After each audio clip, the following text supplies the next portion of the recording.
Hello everyone, my name is Relax and Panic and this is another reaction to Hunter x Hunter, which I just realized, and no one told me before, I made the mistake of not renaming. Damn it, so I will change that for you right now.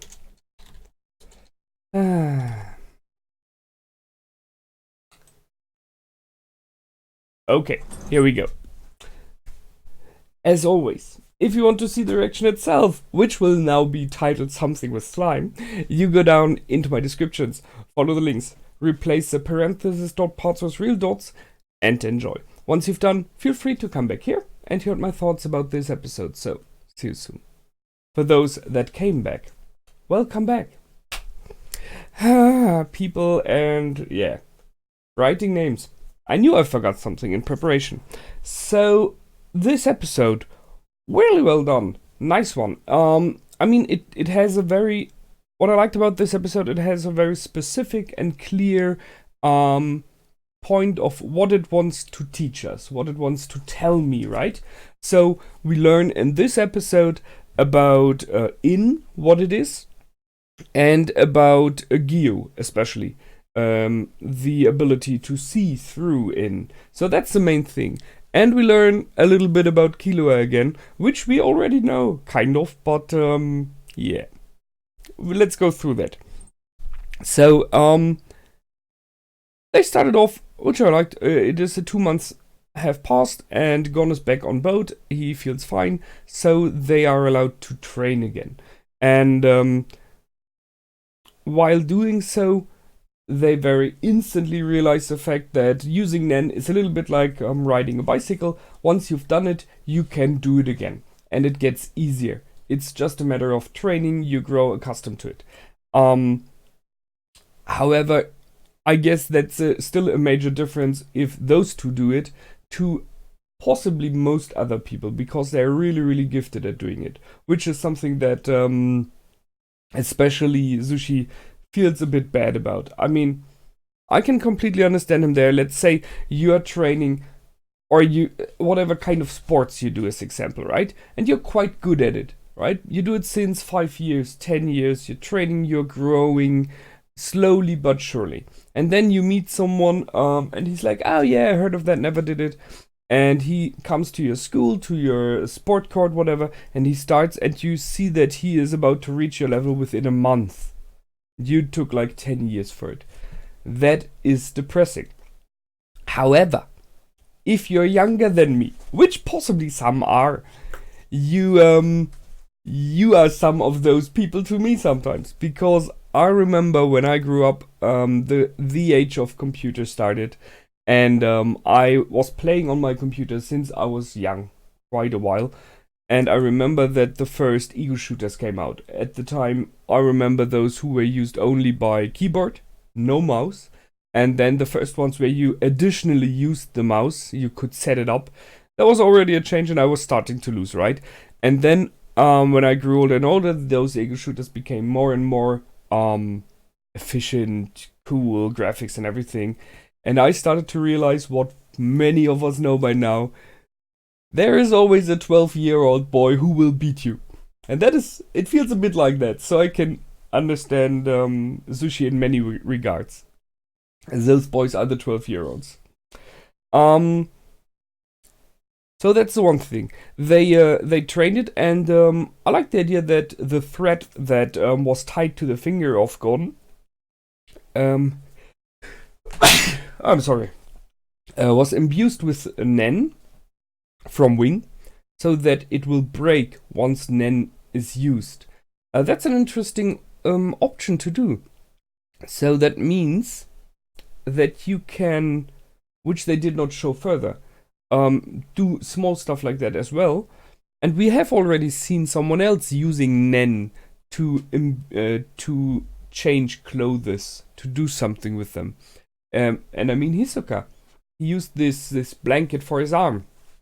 So, and I didn't talk about it last time, but it means you can you can strengthen whatever your closest by using Nen. Like you did with cards and everything as example, which Hisoka uses as well. So, there are two things here. The one thing is, all the stuff you carry, you can over time load up with your own nen. You can use it to enhance it, to strengthen it, to whatever, right? So a skilled nen user could just over time create equipment that is, however, more efficient, more durable, and everything, right? Which is a very nice thing to have. The other thing is, I asked myself if there's a connection between Wing and Hisoka. Because, and it might be their master as example, because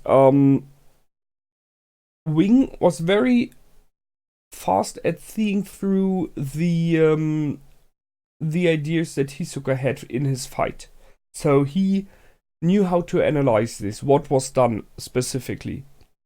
While Hisoka had to explain it to the girl in the last episode, right? So he's very adept at seeing through those concepts of his fighting style. Which might be because he had time, or because he's very experienced, or because his fighting style is sometimes similar, or he knows more stuff about him. And they are the only ones so far we know of that are using nen to imbue clothing and stuff like that. So it is just a theory, but maybe there's a relation between those two. So you can see even in a video if someone is using nen, and that is interesting. Because it means that the camera somehow is able to capture it, right? On whatever media it does. And it's okay, why not, right? If it is so normal, it will be captured, we just don't see it. And this is when they brought up this idea of in and gyo. So in is an advanced technique to hide your own nen. In many regards, we've seen this idea of hiding your own presence already in the past. And from what I've seen in this episode especially, but in the past as well, Killua is someone who's really good at it. I mean, he's an assassin. So he has to be good at it. He's good at sneaking and at stealth. So he possibly has kind of mastered that technique already without knowing it. And then we have Gyo, the ability to see through this. But, and that's the difference, you have to actively do it. So you have to focus the nen in your eyes, and at least at the level that they are now, it is a hard thing to do because it takes power, it takes time, and it needs concentration. So right at this level, especially Zushi cannot do anything else while he does it. So in a fight, it would not work out very well for you.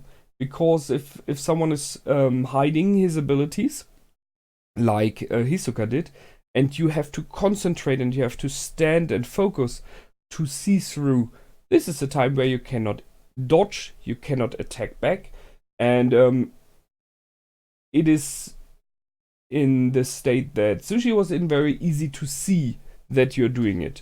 So you are easy prey at this moment.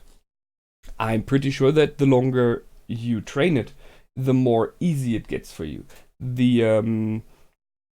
So that you can possibly use it even while moving around or while fighting. But that is a matter of training, as everything is with Nen.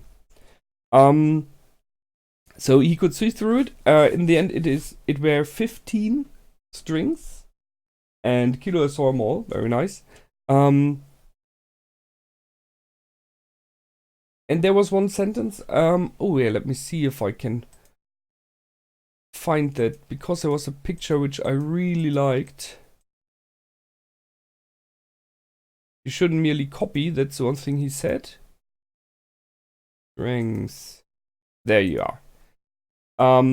I talked about that in one of the last episodes. The fact that there are many people who are using Nen, but not mainly for fighting. So there are chefs, there are different kinds of sportsmen, as we see here, but other stuff as well, I guess. So they use Nen to push their speciality, to be better at what they do. So that the same is here for Killua and Gon. Find your own strength, what you're good at, and focus on that, like Hisoka does. He has his very own speciality in fight. So everyone shouldn't copy the other one, but try to invent his own version. And that is what I really like. This idea of everyone has his own version of Nen, has his own special ability, which in the end, however, all falls back onto those 4 principles. That's such a great idea. Because if you think about series with superpowers as example, where one has fire powers, one has, I don't know, speed, the other one has healing, and you call it, right? I like those kind of shows because it is so different. You always have a change. It is not boring, right? You have new abilities, and you think about what if they combine them and stuff like that, which I like. And in this series here, you have the option for all of this, but it is all from the same foundation. It's all from Nen.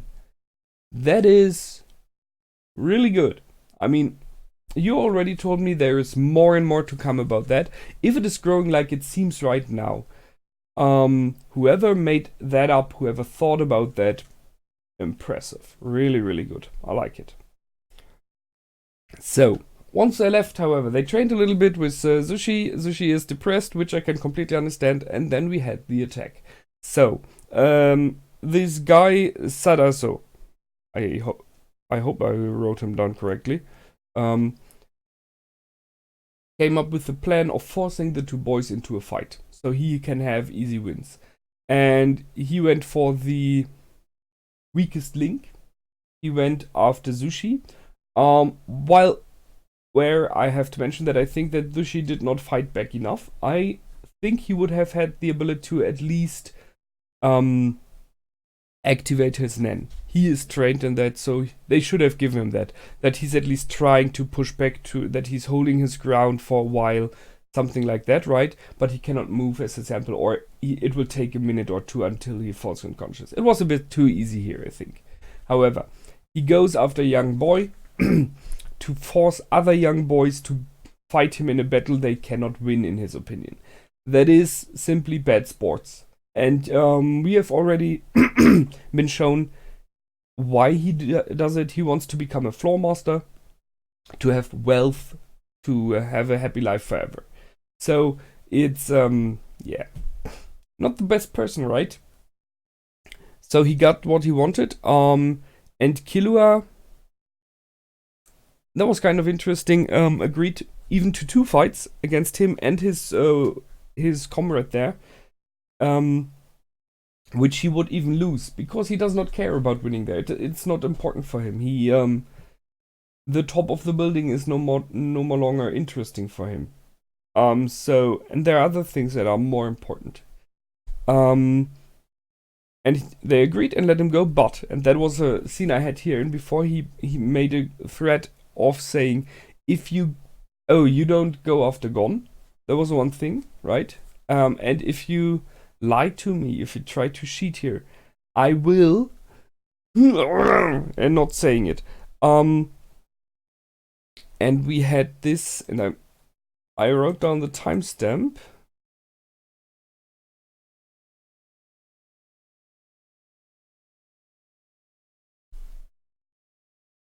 I think it speaks for itself, right? Not killing people is pretty hard. Yes, exactly.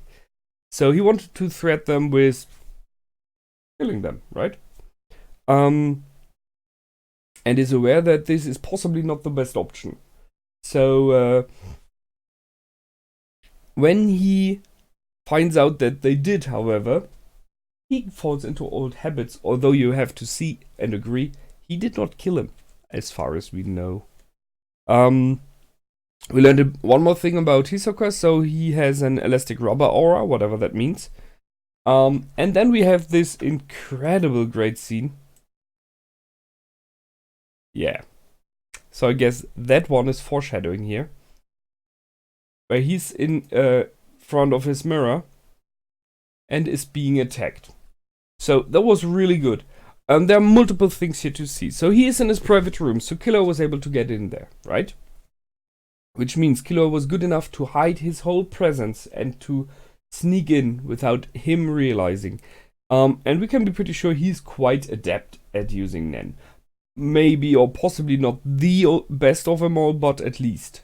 So Killua has the ability to hide his presence and to sneak in like everywhere. He is good at that, possibly even using in very easily in the future if you would like to, because it is very close to this idea of hiding stuff, right?